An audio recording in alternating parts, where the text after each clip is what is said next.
पहले हम देखते हैं कि रजिस्ट्रेशन, पहला सवाल, ये जो आपको स्लाइड इस इन नोट्स में जो जो स्लाइड्स की हेडिंग है ये आपका आई कैप के क्वेश्चन है। अब आप में आई कैप में पहला आपको सवाल आ सकता है कि रजिस्ट्रेशन की रिक्वायरमेंट्स क्या है या कौन कौन लोग रजिस्टर्ड होंगे। Name the person who are required to be registered, one of the famous question है जी।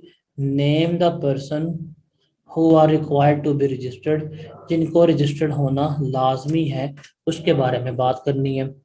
कहते the following person engage in the taxable supply, मतलब जो टैक्सेबल सप्लाईज कर रहे हैं, चाहे वो जीरो रेटेड हो, चाहे वो नॉर्मल हो, चाहे रिड्यूस रेट पे हो, चाहे फिक्स पे हो, उनको रजिस्टर्ड होना पड़ेगा। कौन कौन से हैं? मैन्युफैक्चरर, कॉटेज इंडस्ट्री के अलावा one retailer, importer, wholesaler, dealer, distributor, या वो एक्सपोर्टर जो अपना जीरो रेटेड सप्लाईज का अगेंस्ट रिफंड लेने चाहते हैं, या कोई भी ऐसा बंदा जिसको फेडरल या प्रोविंशियल लॉ ने कह दिया है कि आपने रजिस्टर्ड होना है, वो भी रजिस्टर्ड होगा। या कोई भी ऐसा बंदा जो फेडरल या प्रोविंशियल लॉ के तहत कोई टैक्स, कोई ड्यूटी कलेक्ट कर रहा है और उसको हुकूमत को पे कर रहा है, उस बंदे को भी रजिस्टर्ड होना लाजमी है। अब पहला क्वेश्चन आई कि आपका कि कौन लोग रजिस्टर्ड होंगे, उसका ये आपके सामने जवाब पड़ा हुआ है।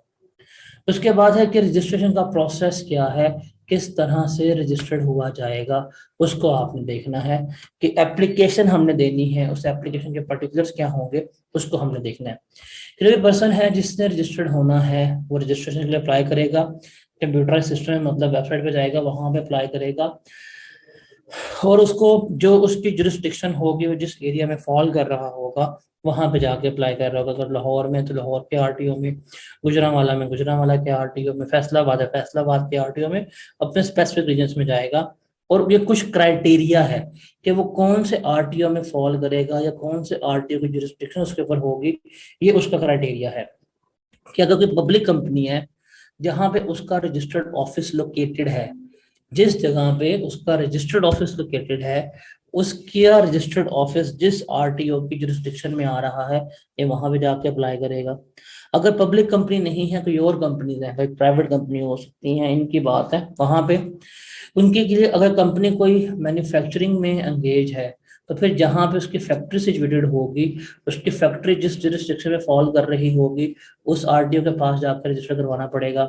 अगर कोई कंपनी मैन्युफैक्चरिंग के अलावा काम कर रही है, मतलब सर्विसेज वगैरह प्रोवाइड कर रही है, फिर जहां पे जिस जगह पे बैठ के उसकी बिजनेस एक्टिविटीज वगैरह हो रही होंगी, वो जगह जिस आरटीओ में जिस जिस आरटीओ की जुरिस्डिक्शन में आ रही होगी, वहां पे जाकर क्या किया जाएगा, एप्लीकेशंस के लिए अप्लाई किया जाएगा। फॉर एग्जांपल एक कंपनी है, वो लाहौर और गुजरांवाला के सेंटर में है, जीटी रोड के ऊपर सिचुएटेड है। अब देखा जाएगा कि उस कंपनी की जो सिचुएटेड है जीटी रोड के ऊपर, वो किसकी जुरिस्डिक्शन में फॉल कर रही है, गुजरांवाले आरटीओ की या लाहौर वाले आरटीओ की। तो वहां पर क्या करेंगे आप, फिर उसके मुताबिक उस आरटीओ में जाके अपने तमाम डॉक्यूमेंट्स लेके जाएंगे और फिर उस आरटीओ में आकर टैक्स की डीलिंग हो रही होगी। ये कंपनी की बात होगी। अगर कोई बंदा जो इनकॉर्पोरेटेड नहीं है, मतलब कंपनी नहीं है, यहाँ पे हम बात कर रहे हैं एओपी की और इंडिविजुअल की, उसके लिए देखा जाएगा कि उसकी बिजनेस एक्टिविटीज जहां पे हो रही हैं, वो जिस जुरिस्डिक्शन में फॉल कर रही होंगी, हम वहां पे जाकर क्या करेंगे, हम उसको वहां पे जाके अप्लाई करेंगे। उसके अलावा कोई ऐसा पर्सन जो इनकॉर्पोरेटेड नहीं है लेकिन सिंगल मैन्युफैक्चरिंग यूनिट के तौर पर काम कर रहा है, और उसके जो बिजनेस प्रेमिसेस हैं और जो मैन्युफैक्चरिंग यूनिट है वो डिफरेंट एरियाज में है, मतलब फैक्ट्री प्लांट कहीं और लगाया हुआ है और ये जो है वो कहीं और पे काम कर रहा है।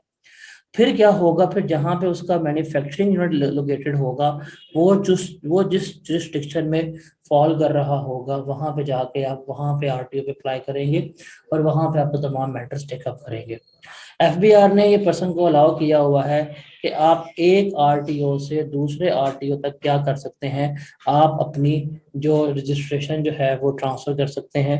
ये आपको उन्होंने अलाउ किया हुआ है, मतलब अगर आप लाहौर से गुजरांवाला शिफ्ट हो गए, आपको अलाउ है, आप ये कर सकते हैं। अगर आप सरगोदा से लाहौर आ गए हैं, आप इसको ट्रांसफर करवा सकते हैं। पहले आप कराची में काम कर रहे थे, आपका प्लांट मशीन सब कराची में था, अब आपने क्या किया है, अब आपने कहा कि मैं लाहौर शिफ्ट हो गया हूँ, तो आप ये भी कर सकते हैं।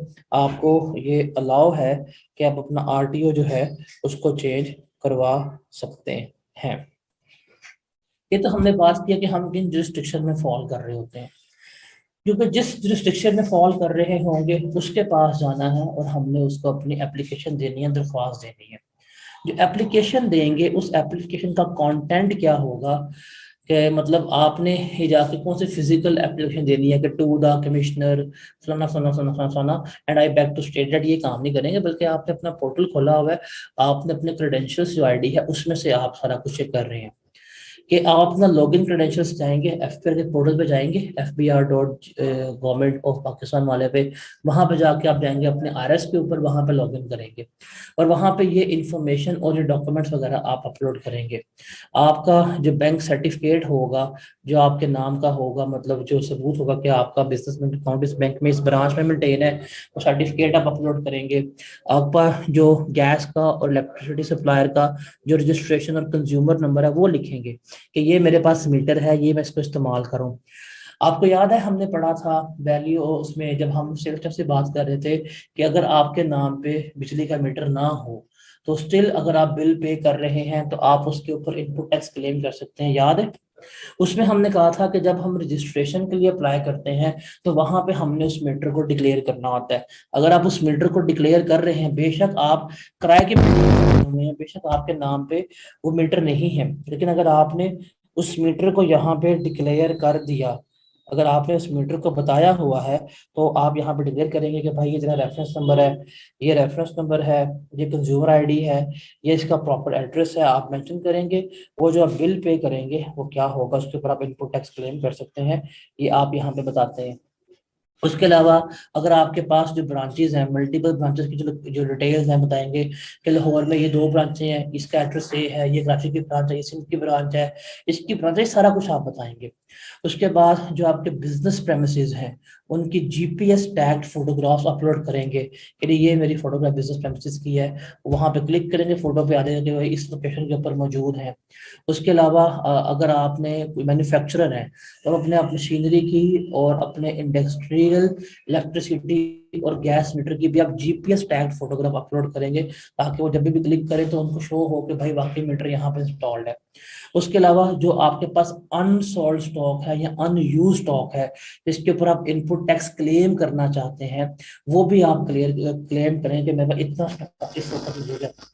अगर आपने देखा होगा, अभी हमने पढ़ा था कि अगर हमने कोई रजिस्ट्रेशन से पहले कोई स्टॉक वगैरह परचेज किया हुआ है, अगर हम उसके ऊपर अपना इनपुट टैक्स क्लेम करना चाहते हैं, उसका असूल क्या था कि स्टॉक को परचेज करने के बाद हम क्या कर सकते हैं, हम उसका इनपुट टैक्स क्लेम कर सकते हैं। जो फिजिकली वेरीफाइबल स्टॉक होता है वो 30 दिन के अंदर।